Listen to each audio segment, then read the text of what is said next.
ஆனால் தமிழ்நாட்டை பொறுத்த வரைக்கும் அது வந்து நடக்கிறதுக்கான சாத்தியங்கிறது கிடையாதுங்க. வாக்கு வங்கி அரசியல் ஒன்று பார்த்தீங்களா, அதை வந்து ரொம்ப சாலிடாக வச்சிருக்காங்க.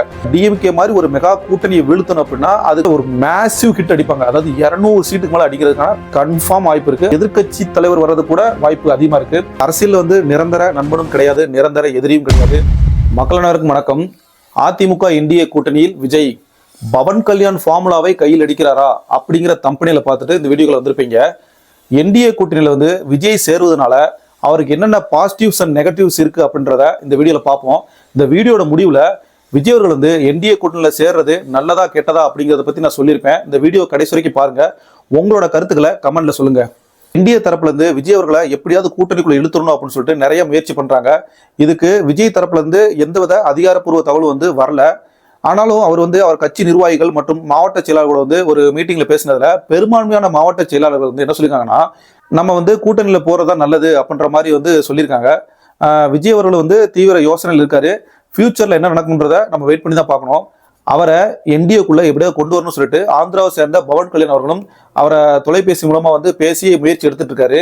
இப்ப பவன் கல்யாண் அவர்களை வந்து எடுத்துக்குவோம். அவரு 2014 ஜனசேனா அப்படிங்கிற கட்சியை தொடங்கி ஆந்திரால 2014 சட்டசபை தேர்தலில் வந்து போட்டிட்டாரு. அவரு தனிச்சுதான் போட்டிட்டாரு. அந்த தேர்தலில் அவர் வந்து எந்த தொகுதி ஜெயிக்கல. அதில் பார்த்தீங்கன்னா அவர் பெற்ற வாக்குகள் 1.1% மட்டும்தான்.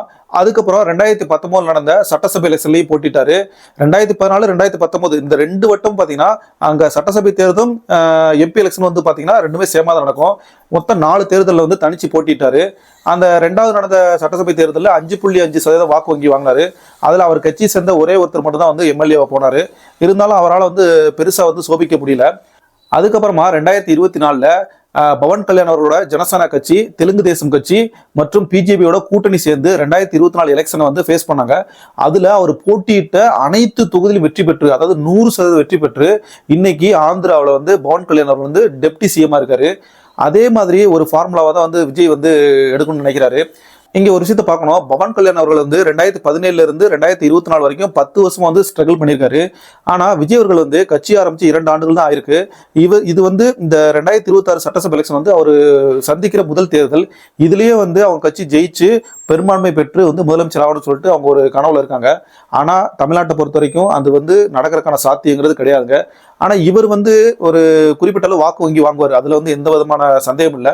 நல்லா பார்த்தாலே தெரியும். இப்ப தமிழ்நாட்டில் நாம் தமிழர் கட்சி வந்து 2010 இருந்து சீமான் அவர்கள் வந்து கிட்டத்தட்ட ஒரு 15-16 வருஷமா வந்து தனிச்சு நின்று வந்து களம் காண்றாரு. அவரும் பல்வேறு தேர்தல்களில் போட்டிட்டு இப்போ வரைக்கும் ஒரு எம்எல்ஏ சீட்டு கூட அவங்களால வின் பண்ண முடியல. அவர் வந்து ரொம்ப ஒரு நல்ல ஒரு சித்தாந்த கொள்கையில தான் முன்வைக்கிறாரு. ரொம்ப மேடை பேச்சில் வந்து அசத்துறாரு. அப்படி இருந்தும் அவரால் வந்து தமிழ்நாட்டில் வந்து ஒரு ஸ்டாண்ட் பண்ண முடியாம அவரும் போராடிட்டு இருக்காரு. இப்பதான் பாத்தீங்கன்னா கடைசி எலெக்ஷன்ல வந்து ஒரு 8% வாக்கு வங்கி வாங்கி ஒரு மாநில கட்சியான அங்கீகாரமே வந்து நாம் தமிழருக்கு போன எலெக்ஷன் தான் கிடைச்சிருக்கு.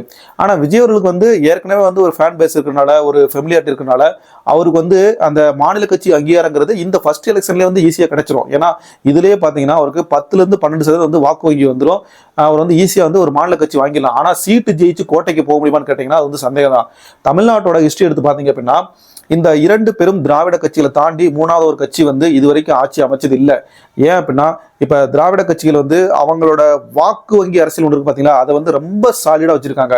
இங்க இருக்கிற மிச்ச அரசியல் கட்சிகளும் பாத்தீங்கன்னா அந்த ஒரு திமுக இல்லாத அதிமுக இந்த 2 கட்சிகள் வந்து டிபெண்ட் பண்ணி தான் இருக்காங்க. ஸோ இந்த 2 கட்சியில் ஏதாவது ஒரு கட்சி தான் வந்து அந்த ஆட்சி அமைக்கும். அப்படி இருக்கும்போது 3வது ஒரு கட்சி வந்து ஆட்சி அமைக்கணும் அப்படின்னா அந்த கட்சிக்கு உண்டான வளர்ச்சி இருக்கணும். அது எடுத்தோடனே விஜய் அவர்கள் வந்து சாத்தியமா அப்படின்னு கேட்டால் இல்லைங்க.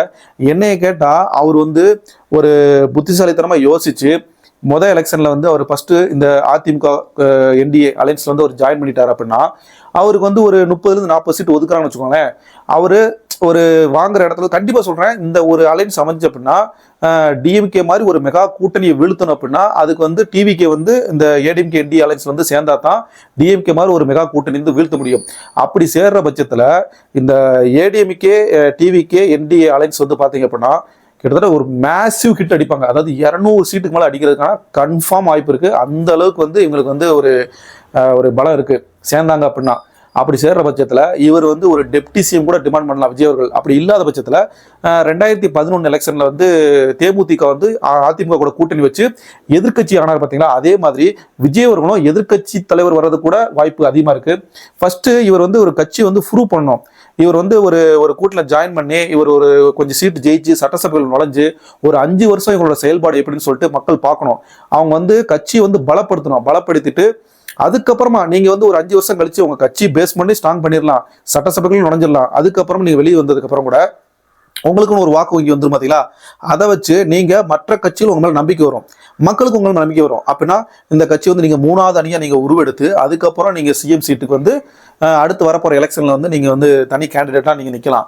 ஆனா இப்ப பாத்தீங்கன்னா நீங்க கட்சி அமைச்ச 2 வருஷத்துல உங்களுக்கு வந்து பல விதமான பிரச்சனைகள். இந்த 2 வருஷத்துல பாத்தீங்க அப்படின்னா ஒரு பக்கம் கரூர் பிரச்சனை போயிட்டு இருக்கு, ஒரு பக்கம் ஜனநாயக படத்தை ரிலீஸ் பண்ண முடியல, எங்கேயும் ஒரு பொதுக்கூட்டம் மீட்டிங்கோ எதுவுமே பண்ண முடியல, இன்னொரு பக்கம் ஃபேமிலி சைட்ல இருந்து இந்த இப்ப விஜய் சங்கீத் அவர்கள் விவாகரத்து பிரச்சனை 10வது வரைக்கும் உள்ள திரிசா அவரை இழுத்து விட்டு அந்த பிரச்சனை ஓடிட்டு இருக்கு.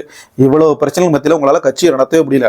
இன்னும் நிறைய ப்ரெஷர் போட்டுட்டே இருப்பாங்க. அப்ப நீங்க தனிச்சு நின்னீங்க அப்படின்னா இதுதான் நடக்கும். இப்ப நீங்க என்ன சொல்றீங்க, எங்களுக்கு வந்து அரசியல் எதிரி வந்து டிஎம்கே அப்படிங்கிறீங்க, டிஎம்கே வந்து எப்படியாவது வந்து வீழ்த்தணும் அப்படிங்கிறீங்க.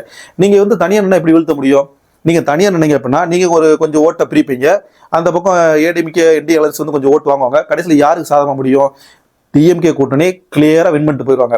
இன்னொரு 5 வருஷம் வின் பண்ணிட்டாங்க அப்படின்னா டிவிக்கேங்கிற ஒரு கட்சி வந்து இருக்குமா அப்படிங்கிறதே சந்தேகம் தான். ஏன்னா இப்பவே ஆரம்பிச்ச 2 வருஷத்துல வந்து இவ்வளவு ப்ரெஷர் போடுறவங்க நீங்க தனிச்சு நின்று நீங்க எப்படி சாதிக்கணும்னு நினைக்கிறீங்க? உங்களுக்கு வந்து அவ்வளவு ப்ரெஷர் போடுவாங்க, பல விதத்துல வந்து குறைச்சல் கொடுப்பாங்க.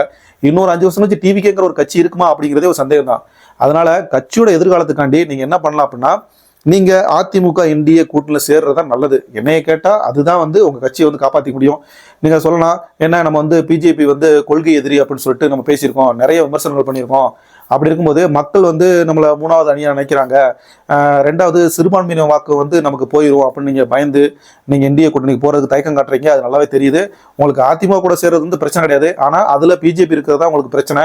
இருந்தாலும் அரசியல் வந்து நிரந்தர நண்பனும் கிடையாது, நிரந்தர எதிரியும் கிடையாது. நீங்க அந்த விஷயத்துல ஓரங்கட்டி வச்சுட்டு உங்களுக்கு தேவை என்னன்னா ஒரு பிரதான எதிரியா இருக்கிற ஒரு வலுவான கூட்டணியா இருக்கிற டிஎம்கே மாதிரி ஒரு பெரிய வந்து கட்சியை வீழ்த்தணும் அப்படின்னா நீங்க டிஎம்கே வீழ்த்தணும் அப்படிங்கிற ஒத்த கருத்துடைய கட்சிகள் வந்து ஒரே கூட்டணியில் இருந்தால் மட்டும்தான் நீங்க வீழ்த்த முடியும். நீங்க ஆளாளுக்கு வந்து ஓட்டை வந்து பிரிக்கிறனால வந்து அது வந்து அவங்களுக்கு ஆளுங்கட்சிக்கு தான் வந்து ஃபேவரா போய் முடியும். என்னோட ஒப்பீனியன் இதுதான். கொஞ்ச நாள்லயே வந்து அந்த விமர்சனங்கள்லாம் வந்து என்ன இப்படி செஞ்சுட்டாரு விஜய், வந்து சிபிஐக்கு பயந்துட்டாரா, இப்போ என்டிஏ கூட்டணி மிரட்டலுக்கு வந்து அடிபடிஞ்சிட்டாரு அப்படி இப்படின்னு சொல்லிட்டு எதிர்கட்சிகள் வந்து அரசியல் பண்ணுவாங்க. இது எல்லாத்தையும் ஓரங்கட்டி வச்சுட்டு கட்சியோட எதிர்காலம் நலனை கருதி நீங்க அந்த பவன் கல்யாண் அவர்கள் எடுத்த ரூட் எடுக்கிறது நல்லது. இல்ல நாம் தமிழர் கட்சி மாதிரி நாங்கள் தனிச்சு தான் நிற்போம் அப்படின்னா நீங்க தனிச்சு நின்றுட்டே இருக்க வேண்டியதான். உங்களுக்கான இடம் கிடைக்கிறதுக்குள்ள உங்க கட்சி வந்து இருக்குமான்றது சந்தேகம் தான். ஸோ நீங்க வந்து என்டிஏ அலைன்ஸ்ல சேர்ந்து ஃபர்ஸ்ட் உங்க கட்சியை பலப்படுத்தி சட்டசபைக்குள்ள போங்க. போயிட்டு ஒரு 30-40 எம்எல்ஏ அடிச்சு உள்ள போய் உட்கார்ந்தீங்க அப்படின்னா உங்க கட்சி மேலையும் உங்க செயல்பாடு மேலே மக்களுக்கு நம்பிக்கை வரும். உங்களை நம்பி சில கட்சிகள் வந்து கூட்டணி வரும். அதுக்கப்புறம் நீங்க சிஎம் கேண்டிடேட்டா இருந்து நீங்க வந்து ஆட்சி அமைக்கலாம். இதுதான் வந்து என்னோட கருத்து. ஒருவேளை உங்களுக்கு ஏதாவது டிவிக்கு கட்சிக்காரங்களுக்கோ தொண்டர்களுக்கோ ரசிகர்களுக்கோ மாற்று கருத்து இருந்துச்சு அப்படின்னா மறக்காம கமெண்ட் பண்ணுங்க.